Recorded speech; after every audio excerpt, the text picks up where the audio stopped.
Hi, it's Maria from Still Dreaming Homestead. Glad to be back with you.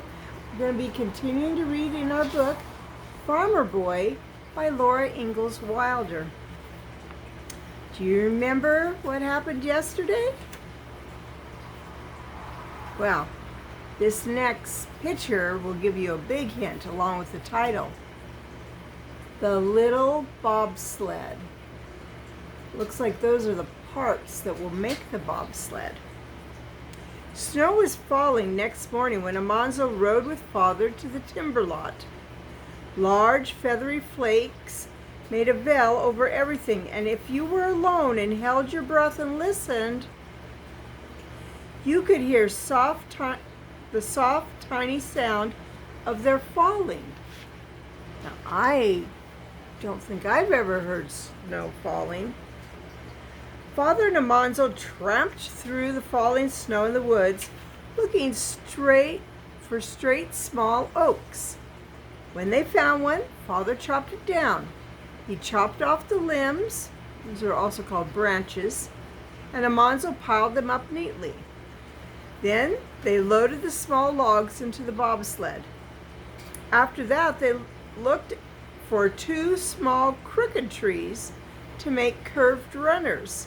They must be 5 inches through, 6 feet tall, before they began to curve. It was hard to find them. In the whole timber lot, there were no two trees alike. You couldn't find two alike in the whole world, son, Father said. Not even two blades of grass are the same. Everything is different from everything else if you look at it carefully. They had to take two trees that were a little alike. Father chopped them down and Almanzo helped load them on the bobsled. Then they drove home in time for dinner, which remember is what we call lunch. That afternoon, Father and Almanzo made a little bobsled on the big barn floor. First, Father hewed the bottoms of the runners flat and smooth around the crook of their turned up front ends. So I think hewed means carved. Is that right, Jason? I think it is. Just behind the crook, Then he hewed two beams for cross pieces. He hewed them 10 inches wide and 3 inches high and sawed them 4 feet long. They were to stand on edge. He hewed out their corners to fit over the flat places on top of the runners. Then he hewed out a curve in their underneath edges to let them slip over the high snow in the middle of the road. He laid the runners side by side, 3.5 feet apart. Now, if I stretch out my arm as far as I can from my fingertip, which I know you can't see, let's see if we can get closer. So my fingertip to the middle of my chest, that's 3 feet. So it was even farther than that.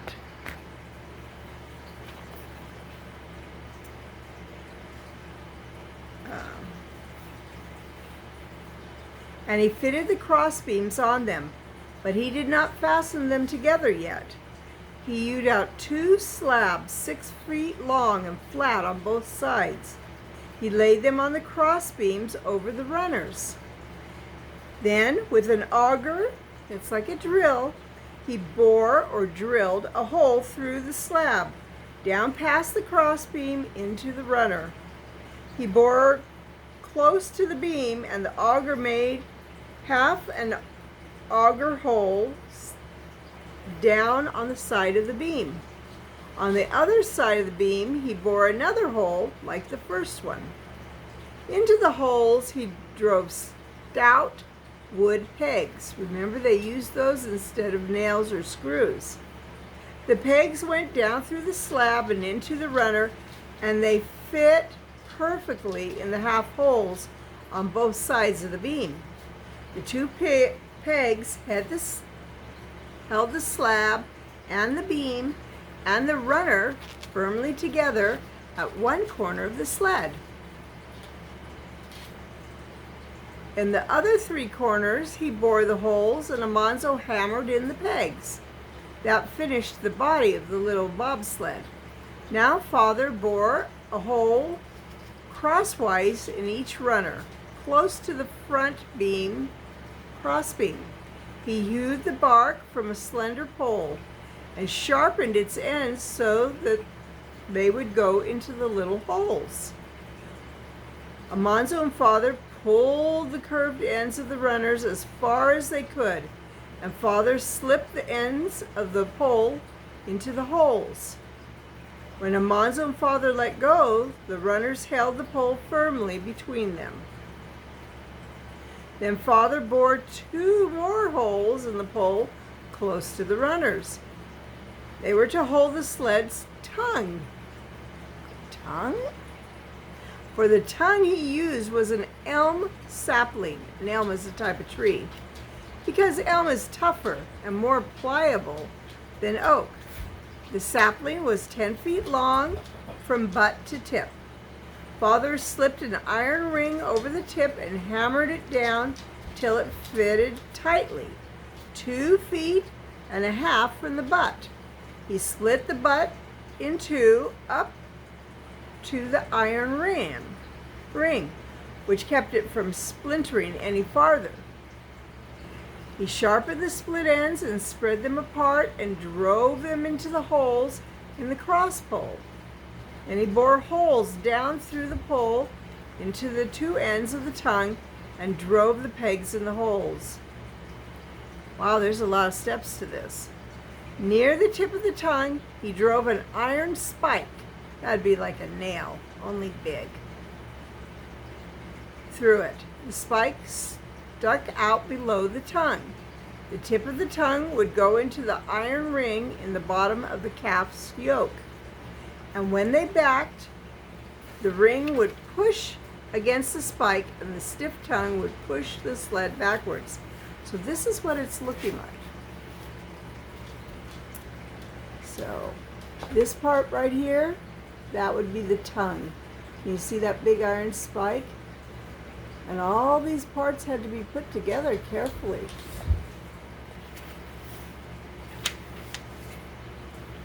Now the bobsled was done. It was almost chore time, but Almanzo did not want to leave his little bobsled until it had its wood rack. So Father quickly bored holes down through the ends of the slabs into the crossbeams, and in each hole Almanzo drove a stake 4 foot long. The tall stakes stood up at the corners of the sled. They would hold the logs when he hauled wood from the timber.